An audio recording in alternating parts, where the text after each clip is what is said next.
সারাদিন চেক রিপাবলিকের প্রাগ শহর ঘুরে মেট্রো বাস এইসব পাবলিক ট্রান্সপোর্টে করে চলে এলাম প্রাগ এয়ারপোর্টের কাছে। এখানে নাইট স্টে করে তারপর সকাল সকাল বেরিয়ে পড়লাম এয়ারপোর্টের উদ্দেশ্যে। তারপর ফ্লাইটে করে ইটালি। আজকের এই এপিসোডে পাবেন তারই ডিটেলস। বিকেল 5টা পর্যন্ত প্রাগ ঘুরে প্রাগের মেইন স্টেশনে আমরা চলে এলাম। তারপর মেইন স্টেশন থেকে এবারে আমরা যাচ্ছি এয়ারপোর্টের দিকে। এয়ারপোর্টের কাছাকাছি অ্যাকচুয়ালি আমাদের আজকে যে প্রপার্টিটা আমরা বুক করে রেখেছি ওখানে যেতে হলে আমাদের প্রথমে যেতে হবে মিউজিয়াম স্টেশন। তা এখান থেকে আমরা এখন মেট্রোতে করে মিউজিয়াম স্টেশনের দিকেই যাচ্ছি। এখানে এসে এইরকম খাড়া একটা এক্সকেলেটর দিয়ে কিন্তু নেমে যাচ্ছি। এতটাই খাড়া যে কি বলবো।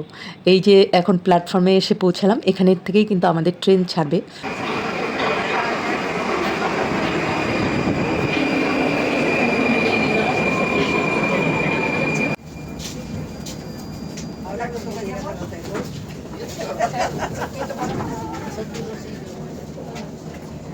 অবশেষে রাত্রি 8টায় আমরা পৌঁছালাম আমাদের বুকিং করা এই প্রপার্টিতে।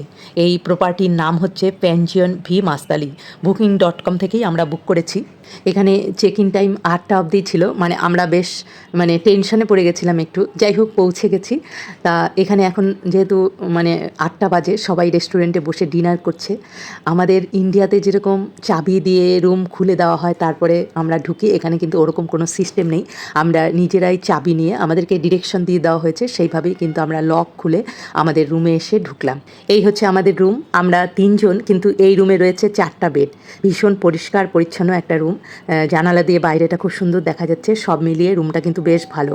1 নাইট আমাদের 3 জনের জন্য দিতে হয়েছে 80 ইউরো। ওয়াও, দারুণ। এটা হচ্ছে পেনজিয়ান ভি মাস্তালি। এয়ারপোর্ট খুব কাছে। আমরা চেক রিপাবলিক থেকে আজকে প্রাগ এয়ারপোর্ট থেকে চলে যাব ইটালিতে। তার জন্যে আমরা এই হোটেলটাতে রাত্রে ছিলাম, যেহেতু আমাদের আর্লি মর্নিংয়ে যেহেতু ফ্লাইটটা, তার জন্য আমরা একটু যাতে রেস্ট নিয়ে ভালোভাবে বেরিয়ে যাওয়া যায়, তার জন্য এই কাছাকাছি এয়ারপোর্টের কাছাকাছি এই হোটেলটাতে ছিলাম। এটা হচ্ছে পেনজিয়ন ভি মাস্তালি এই হোটেলটার নাম। সামনে ভীষণ একটা গ্রিন গার্ডেন, যেটা এখানে আসার পর থেকে, ইউরোপে আসার পর থেকেই দেখতে পাচ্ছি। একটা ভীষণ সুন্দর ভিউ। যাই হোক, রাতটা আমরা থাকলাম, হোটেলের রুমটাও খুব সুন্দর, সব মিলিয়ে ভালোই থাকলাম। এখন আমরা বেরিয়ে যাচ্ছি। আমরা ক্যাব বুক করেছি, সেটা আসবে, এলেই আমরা বেরিয়ে যাব এয়ারপোর্টে। যেহেতু আমরা রোমে যাব, তাই এয়ারপোর্টের কাছের একটা হোটেল নিলাম। 10 মিনিট লাগবে। ওয়েদার এমনি খুব ভালো, ঠান্ডা আছে। আমরা যে ক্যাব বুক করেছিলাম সেই ক্যাবে করেই আমরা এয়ারপোর্টের দিকে যাচ্ছি। চিরঞ্জীব দেখুন ডান দিকে বসে আছে, আর যে ড্রাইভার বাঁ দিকে বসে আছে। এখানকার এটাই সিস্টেম। এখান থেকে অ্যাকচুয়ালি পাবলিক বাসগুলোও রয়েছে, তো বাসের টাইম আর আমাদের এয়ারপোর্টে যাওয়ার টাইমটা ঠিক মিল ছিল না, তার জন্যই আমরা ক্যাব বুক করে নিলাম। তা ক্যাব বুক করে এখন এই সুন্দর রাস্তা দিয়ে আমরা এয়ারপোর্টের দিকে যাচ্ছি। জানেন তো, এই চেক রিপাবলিক মধ্য ইউরোপের একটি সবুজ প্রকৃতিতে ভরা কান্ট্রি। দেখুন চারদিকে কত সবুজ। এই হোটেলটা এই প্রাগ এয়ারপোর্ট থেকে খুব কাছে, তার জন্যই আমরা এখানে নাইট স্টে করেছিলাম, যাতে সকালে আমাদের খুব একটা পৌঁছাতে অসুবিধে না হয়। তা মোটামুটি আমরা পৌঁছে যাব 10 থেকে 15 মিনিটের মধ্যে, কিন্তু আমরা পৌঁছে যাব।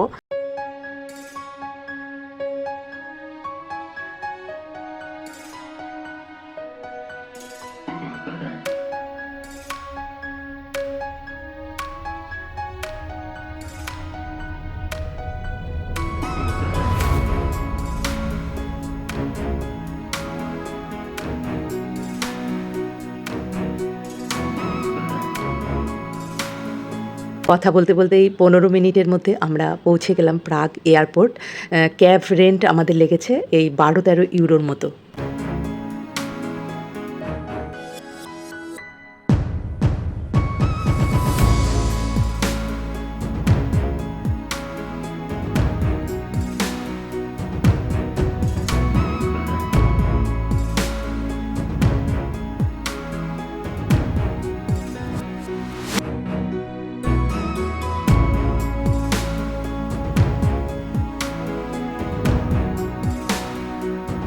এতক্ষণ ধরে দৌড়াদৌড়ি করে আমাদের ব্যাগেজ জমা দেওয়া আর সিকিউরিটি চেকিং দুটো কাজই কিন্তু কমপ্লিট।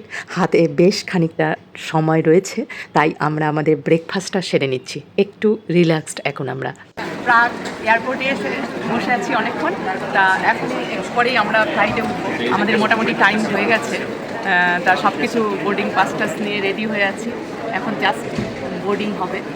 তা এতক্ষণ একটু কফি তারপরে এগুলো টুকটাক খেয়ে বসেই ছিলাম। মোটামুটি এখন উঠে 2 ঘন্টার মধ্যে আমরা পৌঁছে যাব রোমে। আমাদের ফ্লাইটের টাইম হয়ে গেছে, এবার আমাদের বোর্ডিং করতে হবে।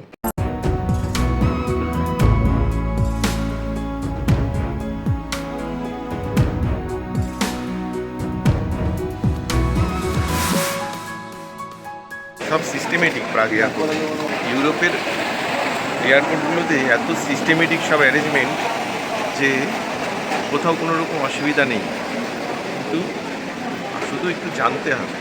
আর প্রচণ্ড ডিসিপ্লিনে সব চলছে, কোথাও কোনো প্রবলেম নেই।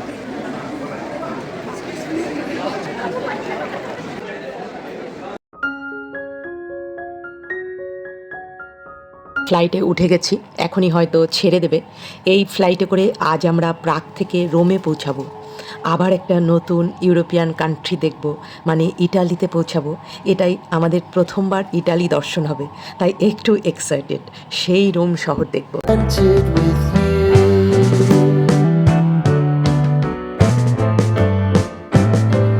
Remembering the holiday party we had with the crew. আমাদের টেক অফ হয়ে গেল। টেক অফের পরে আরও সুন্দর একটা গ্রিন চারদিকটা দেখা যাচ্ছে, এত সুন্দর লাগছে দেখতে। খুব বেশি টাইম আমাদের ফ্লাইটে থাকতে হবে না, মাত্র 2 ঘন্টা লাগবে। 2 ঘন্টাতেই আমরা পৌঁছে যাব রোমে। তা এর মধ্যে সবাই একটু রেস্ট নিয়ে নিচ্ছে। ফ্লাইটে উঠলে কিন্তু ঘুমানো ছাড়া তেমন কোনো কাজও থাকে না, তবে আজকে আমার ঘুমোতে ইচ্ছে করছে না। আমি বাইরেটা তাকিয়ে দেখছি, এত সুন্দর লাগছে দেখতে। দিনের বেলার ফ্লাইট আর বাইরে সব একদম পরিষ্কার দেখা যাচ্ছে। এই তো আমরা ইটালির অনেক কাছাকাছি চলে এসেছি। সি দেখা যাচ্ছে, ইটালির চারদিকে যে মেডিটেরেনিয়ান সি সেটাই হয়তো দেখা যাচ্ছে।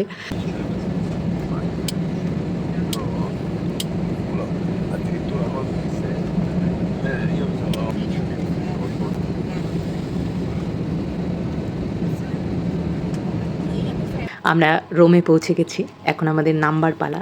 সবাই আমরা নামছি। নামার পরে এই যে আমাদের ফ্লাইটটা দেখা যাচ্ছে। অ্যাকচুয়ালি আমরা এই উইজের ফ্লাইটে কিন্তু এসেছি। এই ফ্লাইটগুলো একটু চিপ রেটের হয়, সবাই ভীষণভাবে ওঠে, মানে অনেকটা বাসের মতো। এই 2 ঘন্টা 3 ঘন্টার জার্নি করার জন্য এই ফ্লাইটগুলো কিন্তু বেশ ভালো। এখন সামনে যে বাস রয়েছে সেই বাসে করেই আমরা এখন বেরিয়ে যাব এখান থেকে।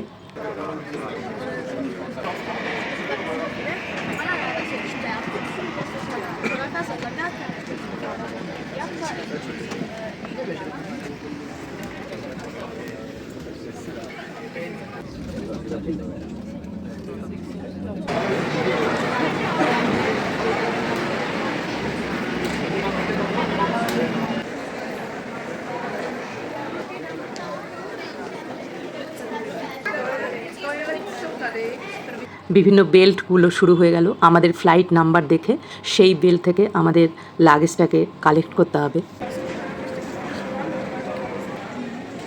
রোম।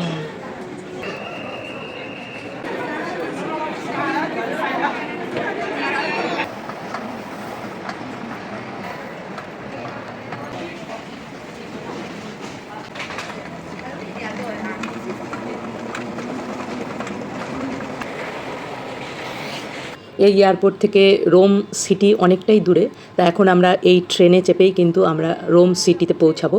তার জন্য অবশ্য আমরা এখানে যে মেশিনগুলো থাকে সেখান থেকে আমরা টিকিট কেটে নিয়েছি। পৌঁছে গেলাম রোম। এবারে আমরা এই ট্রেনে চেপে আমরা রোম সিটির দিকে যাচ্ছি।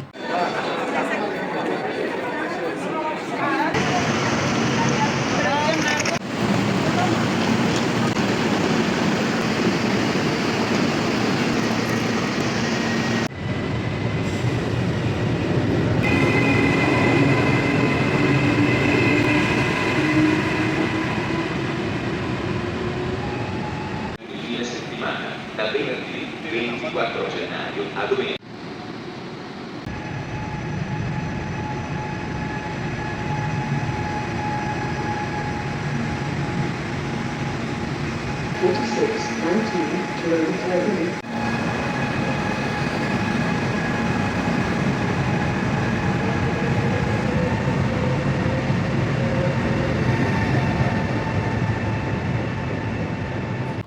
ট্রেনে উঠে বসে পড়েছি, চলতেও শুরু করেছি। এবারে কিন্তু আমরা ইটালির ট্রেনে। রোমে আমরা 2 রাত্রি থাকব, আর রোম শহরটাকে যতটা সম্ভব ঘুরে দেখব। বাকি কথা আপনাদের সঙ্গে নেক্সট এপিসোডে হবে। Stay tune for the next. Bye bye.